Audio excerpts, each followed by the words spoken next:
We warn the Council, do not wake the species that fights its own gods. The Heralds arrived without warning, their ships tearing reality itself as they emerged from whatever dimension they've been sleeping in for the last 50,000 years. Ambassador Velcura of the Zinthari Collective watched from her embassy on Council Station Omega as every sensor array in the sector screamed warnings. Then the messages began. Bow, worship, serve. The Ancient Ones have returned. The words bypassed all translation protocols, appearing directly in the minds of every sentient being within 100 light years. Velcura felt her knees buckle. Her species' genetic memory recognized these beings. The Heralds, the Makers, the gods who had seeded life across the galaxy eons ago, then vanished into their eternal slumber. Now they were awake, and they were not pleased. Within hours, the Council convened an emergency session. Within days, 17 species had already surrendered their worlds and populations to the Herald service. Within weeks, half the galaxy had bent the knee. They are gods, High Chancellor Brevas said, his containment field pulsing with resignation. Our ancestors worship them. Our religions remember them. They created us. We have no choice but to submit. Like how we don't. Every head, or sensory organ equivalent, turned toward the human delegation. General Maria Santos stood at the human podium, arms crossed, expression thunderous. She was in her 60s, gray-haired, built like someone who'd spent a lifetime refusing to back down from anything. Next to her stood Dr. James Morrison, Earth's chief xenoanthropologist, looking equally unimpressed. General Santos, Velcura said carefully. She liked the humans. They were young, brash, often crude, but there was something compelling about their absolute refusal to accept any form of hierarchy they hadn't chosen. The Heralds are not merely powerful. They are our creators, our gods. Resistance is not just futile, it's heresy. Heresy, Santos repeated flatly. Ambassador, with all due respect to your beliefs, humanity stopped letting gods tell us what to do about 3,000 years ago. Give or take. You don't understand. Admiral Kexthor's crystalline form resonated with fear. These beings shaped life itself. They commanded the fundamental forces of reality. We got the propaganda broadcast same as everyone else, Dr. Morrison interrupted. He pulled up a holographic display. Let me show you something. This is a brief history of humanity's relationship with gods, divine beings, and entities that claim supremacy over us. The display lit up with thousands of entries. Mesopotamian pantheon, outgrown. Greek and Roman gods, mythologized. Norse pantheon, relegated to stories. Abrahamic god. Some humans still worship. Most don't. None let it dictate policy. Hindu pantheon, respected but not obeyed. Buddhist enlightenment, pursued on our own terms. Every tribal deity, spirit, and divine force we've ever encountered. Morrison gestured broadly. Either debunked, defeated, or domesticated. The Council stared in horror. You killed your gods? Plera's liquid form rippled with shock. Some of them we killed, Santos said. Some we outgrew. Some never existed in the first place. Some were just powerful beings we mistook for gods until we learned better. The point is, humanity has a very long history of being told we're inferior to higher powers, and an equally long history of proving we're not. This is different. Rectios is field-blazed. The Heralds are not myths. They are real. They command forces beyond your comprehension. Maybe, Morrison said. But here's the thing about humans. We have a cultural immune system against worship. We're really, really bad at acknowledging natural superiors. It's kind of our whole deal. Santos pulled up another display. These are human technological developments specifically designed to fight beings more powerful than us. Anti-God weapons, if you will. The list was extensive and terrifying. Nuclear weapons, developed to kill cities. Antimatter warheads, developed to kill planets. Reality anchors, developed to stabilize space-time against higher dimensional intrusions. Quantum disruptors, developed to destabilize exotic matter. Ontological weapons, developed to attack concepts and beings that exist partially outside normal reality. And this, she highlighted a particular entry.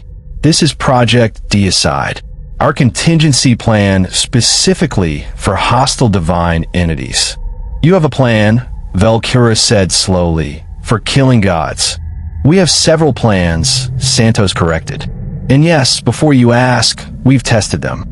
Turns out there's a lot of things out there that think they're gods just because they're powerful or old or exist in more dimensions than we do.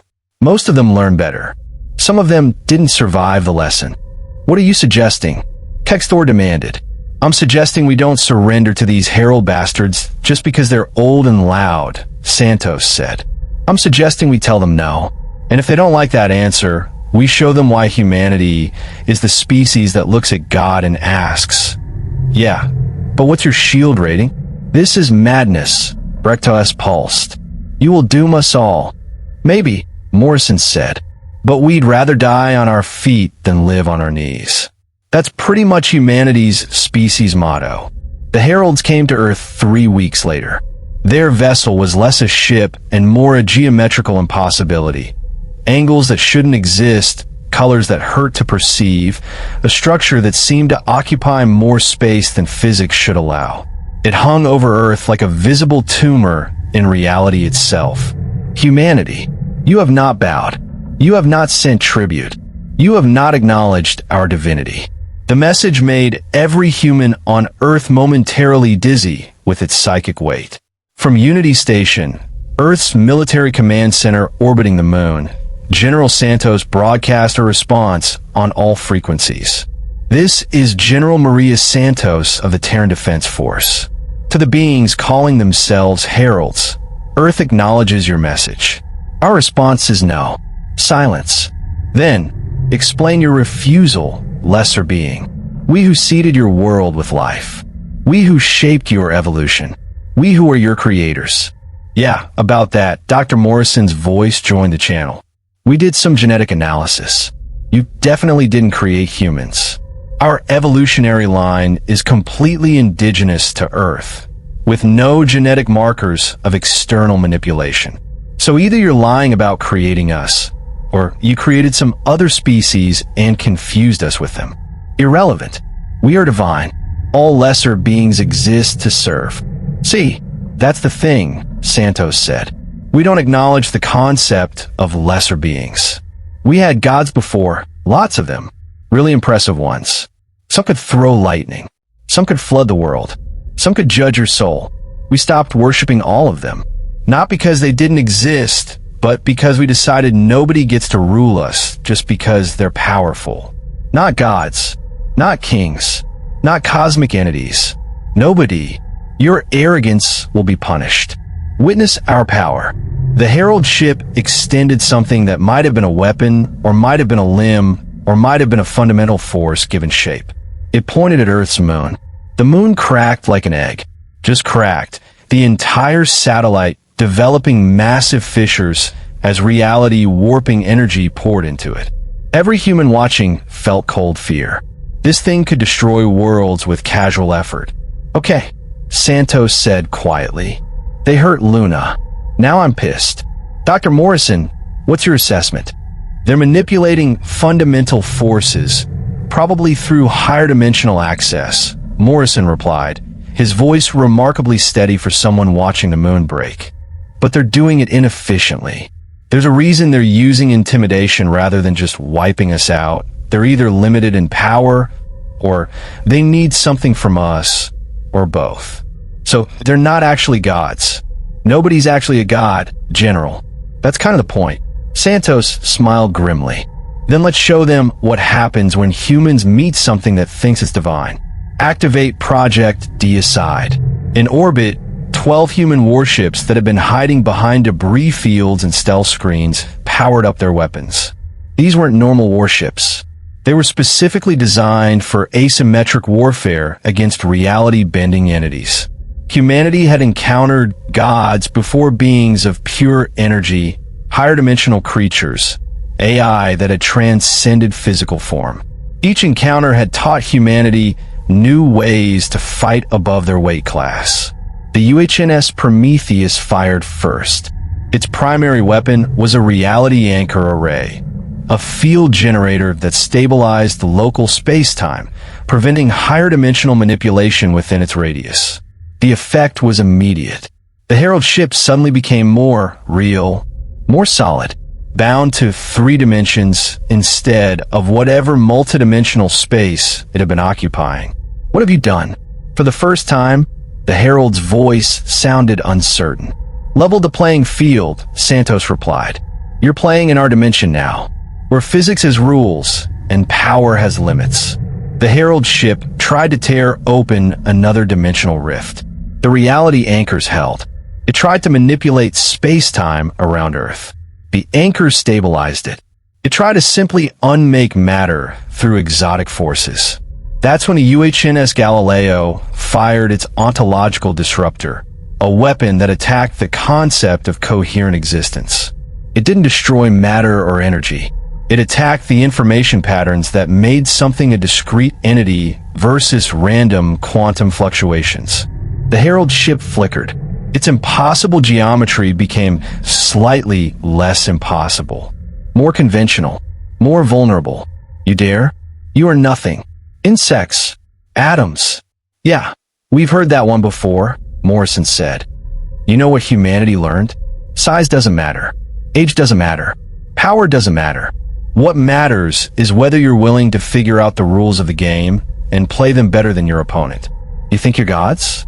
We're the species that invented game theory and applied it to theology. The remaining 10 warships opened fire with more conventional weapons, antimatter warheads, quantum disruption torpedoes, and humanity's favorite, kinetic kill vehicles. Because sometimes when you're fighting a god, the best weapon is a 1,000,000-ton chunk of metal going really, really fast. The Herald ship tried to phase out of reality. The reality anchors held it in place. It tried to regenerate damage. The ontological disruptors kept it from reforming coherently. It tried to use exotic forces to vaporize the attacking ships. The ship's exotic matter shielding, developed by studying the siege mine's shields and improving on them, held. And slowly, impossibly, the god ship began to die. "Stop. Cease your attack. We offer negotiation. Now you want to talk?" Santos said. "After breaking our moon? After demanding worship? After threatening our entire species? We are ancient, powerful, but you are insane. Your species builds weapons against gods as a matter of routine. You treat divinity as a tactical problem to be solved." "Yeah," Morrison said. "That's kind of our thing. You're not the first god we've met. You're not even the scariest.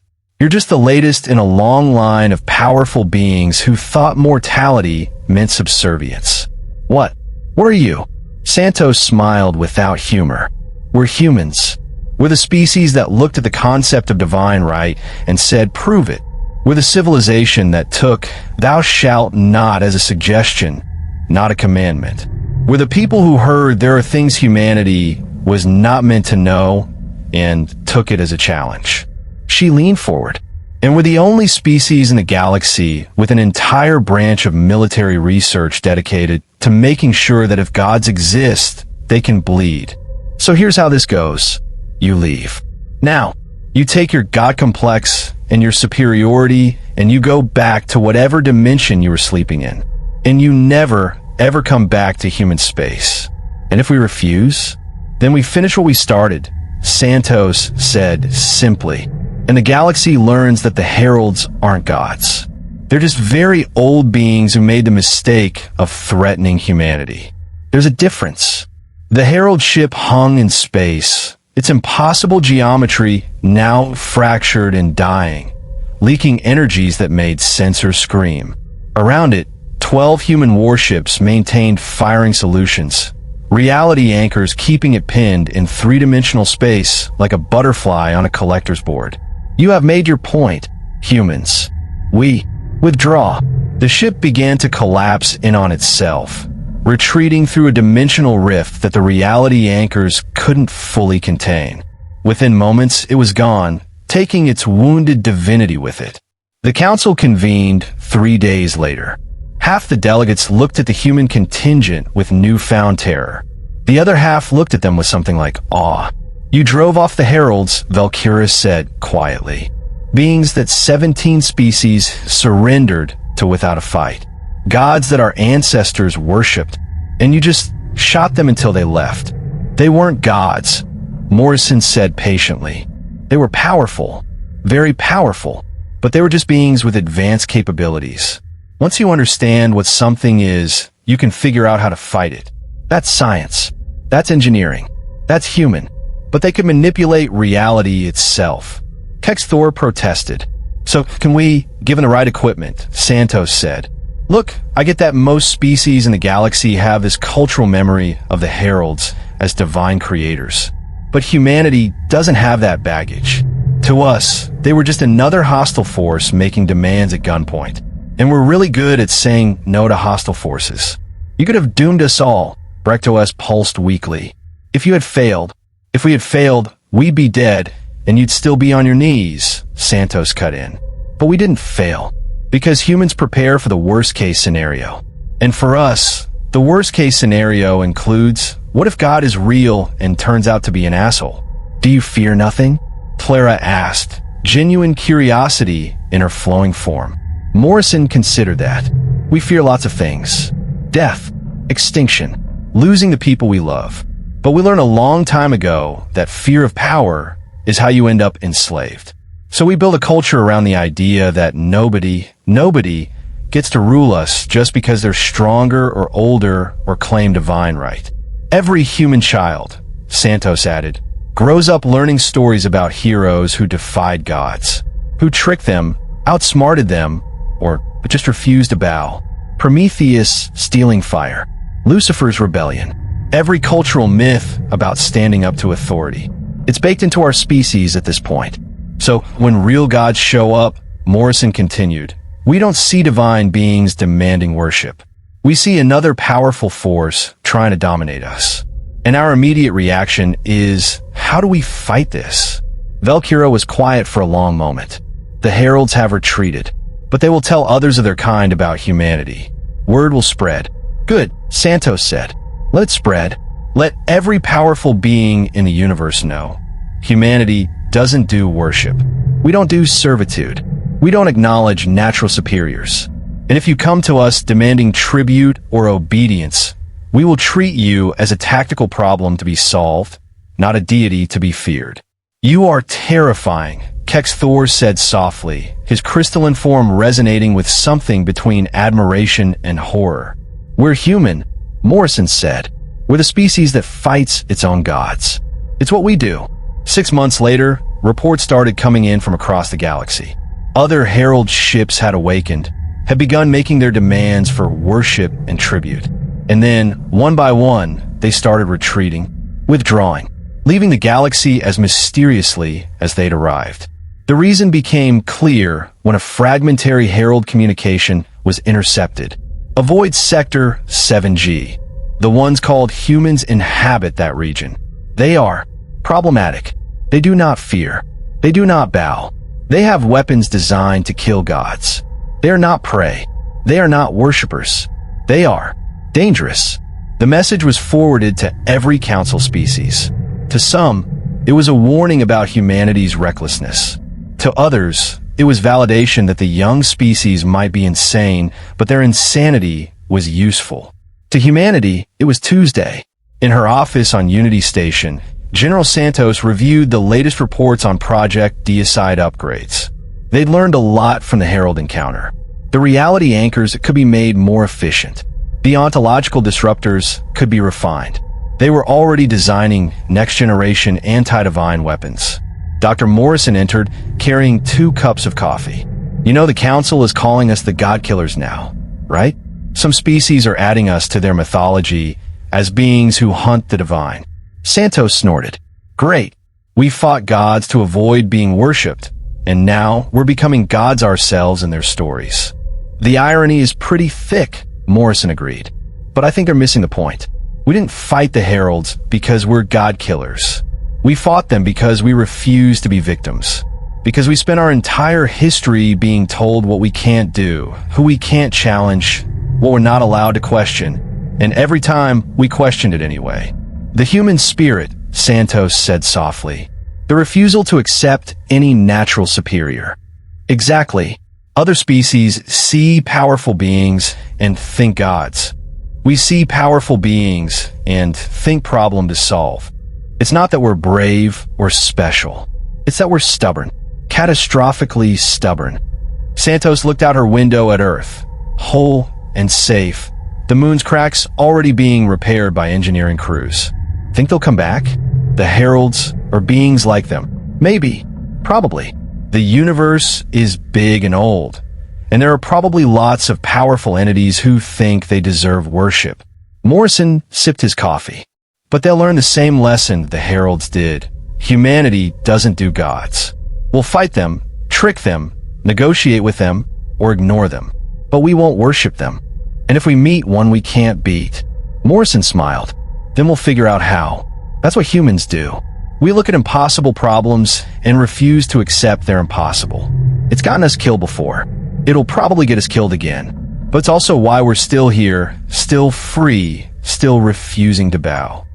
To humanity, Santos raised her coffee cup. The species too stubborn to know when we're outmatched, and too creative to lose even when we are, Morrison added, clinking his cup against hers. They drank, and across the galaxy, species that had bent the knee to gods for 50,000 years began to wonder. Maybe worship wasn't inevitable. Maybe servitude wasn't natural. Maybe, just maybe, the humans were onto something. After all, if humans could look at gods and see only tactical problems to solve, what else might be possible? The answer would reshape the galaxy. But that's a story for another time. For now, humanity had made its point clear. We don't do gods. We do solutions. And if your divinity can't survive human ingenuity, maybe you weren't really divine in the first place.